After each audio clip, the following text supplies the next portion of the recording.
Tuer ou épargner? Telle est la question.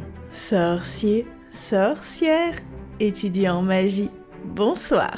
Puisque ce vendredi 28 nous fêterons l'anniversaire de ce bon vieil Horace, j'ai décidé de répondre à une question qui m'a largement été posée suite à ma vidéo sur le possible recrutement de ce dernier par le Seigneur des Ténèbres. Allez, installez-vous confortablement, préparez une boisson réconfortante et de quoi grignoter, et surtout, restez bien attentifs à ce que je vais vous raconter. C'est parti pour comprendre pourquoi le Seigneur des Ténèbres n'a jamais cherché à se débarrasser de Horace le Gorn.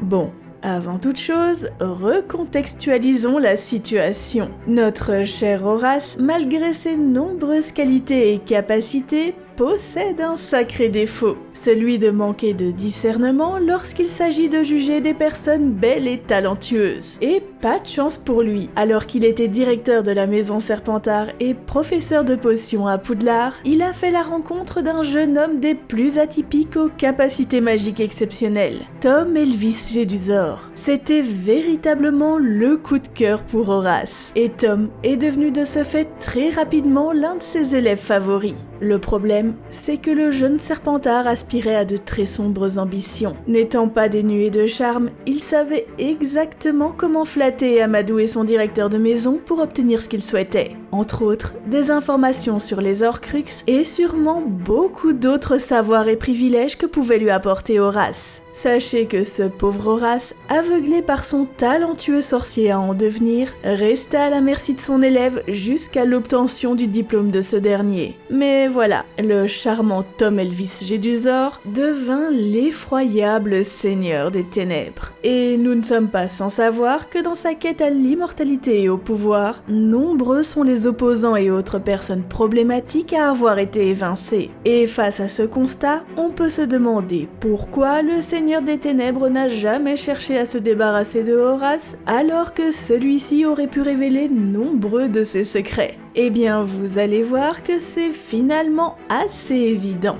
Déjà, comprenez que le meurtre n'a jamais été l'option la plus efficace pour enfouir des secrets. Certes, cela peut s'avérer utile, mais seulement dans une certaine mesure, puisqu'anéantir la source n'empêche en rien la diffusion. En d'autres mots, rien ne dit que le possesseur du secret ne l'a pas révélé à d'autres personnes ou n'a pas caché quelque part dans le monde un fragment du souvenir de ce secret. Et ça, je pense que le Seigneur des Ténèbres, malgré ses comportements parfois terriblement impulsifs, le savait pertinemment.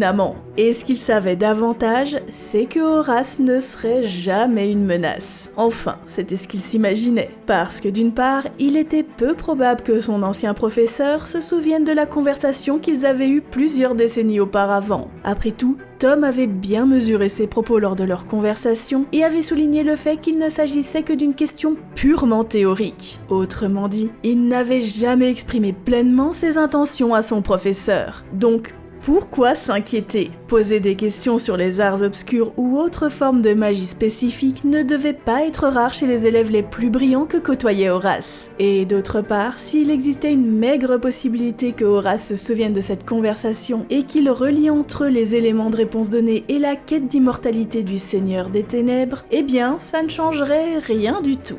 Si Horace le Gorn était bien connu pour quelque chose, ce n'était pas pour son courage, mais plutôt pour son besoin irrésistible de confort dans sa vie. Horace n'était vraiment pas le genre d'homme à sacrifier son confort et à se mettre dans des situations délicates juste pour le bien commun. Les possibilités qu'il révèle quoi que ce soit ou qu'il fasse quoi que ce soit pour entraver les plans du Seigneur des Ténèbres s'approchaient du néant. Bref, pas d'angoisse pour le Seigneur des Ténèbres. Si Lord Voldemort avait pour défaut de ne pas comprendre l'ampleur de l'amour, il cernait en revanche à la perfection les peurs et les faiblesses des gens. Et autant vous dire qu'il avait bien compris ceux de Horace. Et si on ajoute à cela le fait qu'il n'est pas non plus improbable que le Seigneur des Ténèbres ait eu écho du comportement fuyant de Slughorn vis-à-vis de sa personne, on peut dire que le Seigneur des Ténèbres n'avait vraiment pas de quoi s'inquiéter. De toute manière, à ce stade de l'histoire, le Seigneur des Ténèbres se pensait inatteignable, et ce n'est pas le pauvre Horace qui aurait pu changer la donne.